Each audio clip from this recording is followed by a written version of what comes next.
Today, we are making potato crusted halibut with cherry tomatoes, a little bit of chorizo, and it's just gonna be a fantastic dish. So I'm really excited to share with you, so let's get started.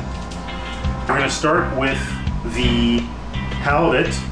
You can use any white fish, but try and make sure you get a nice thicker piece, at least 3/4 of an inch thick.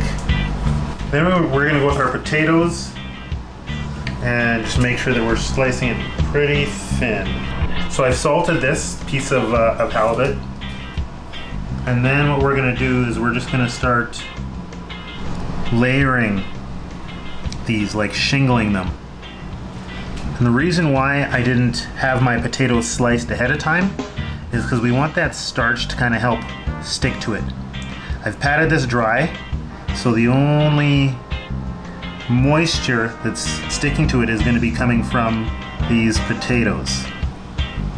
And make sure that it's sticking. Your next step is a very, very important step. What you want to do is you want to get a nice, this is a fish spatula by the way,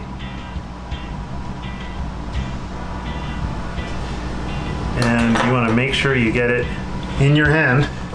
So I'm going to take this, I'm going to turn it upside down, and I'm going to press this fish. Then we're going to turn on that heat. So while we're letting this get nice and crispy on one side, we can actually start with our other ingredients. I have a shallot here. We're still keeping an eye on that fish. We're hearing it sizzling. Exactly what we want it to do. Next off, we're going to go get our garlic. Now let's check on that fish. I'm going to give it a season.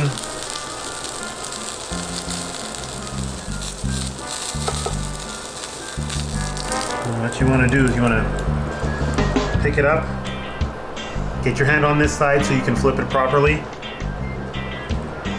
Like that.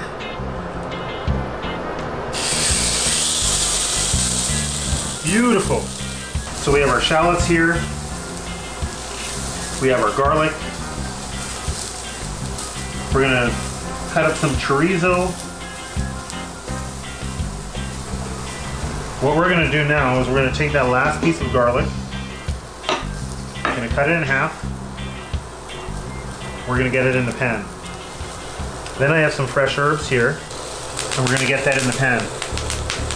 Then we're gonna add one of my favorite ingredients, butter.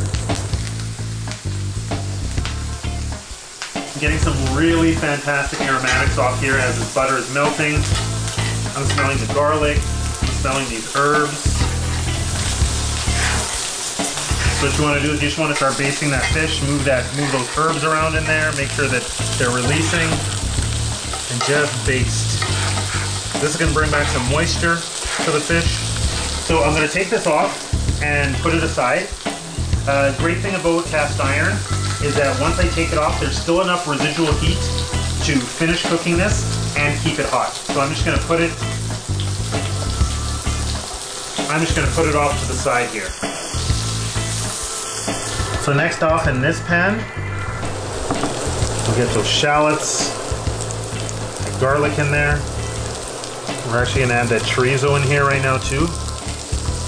So while that is cooking, I am going to cut some tomatoes. And I'm just cutting them in half.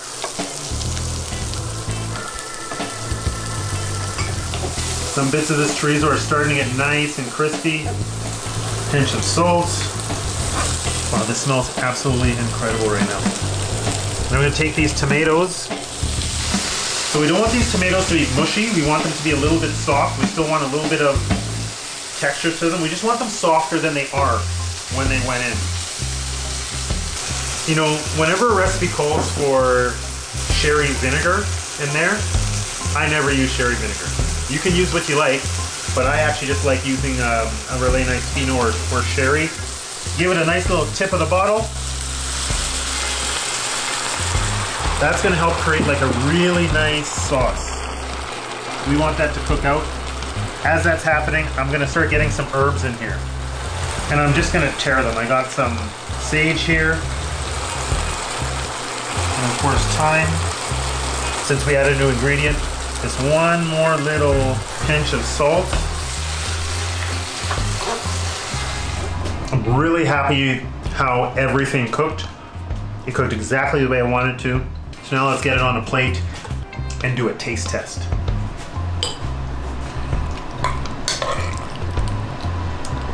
Then we're gonna take this halibut. Just gonna finish it off with a little bit of parsley. And this is a dish you do not want to miss out on. So the only dilemma with this dish is, I know I need a knife. Do I need a fork or a spoon? I'm gonna try fork, but I may have to have a spoon handy. Get right in there.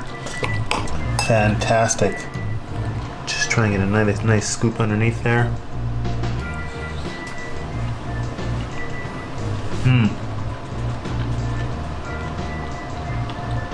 That is one tasty fish. Try a little bit of that chorizo and tomato underneath. That sherry really brings out a lot of the earthiness from some of the herbs in here. And the tomatoes add a nice zip of acidity. That's a good dish. So, if you'd like to see more, like and subscribe. I'll post a recipe, and we'll see you next time.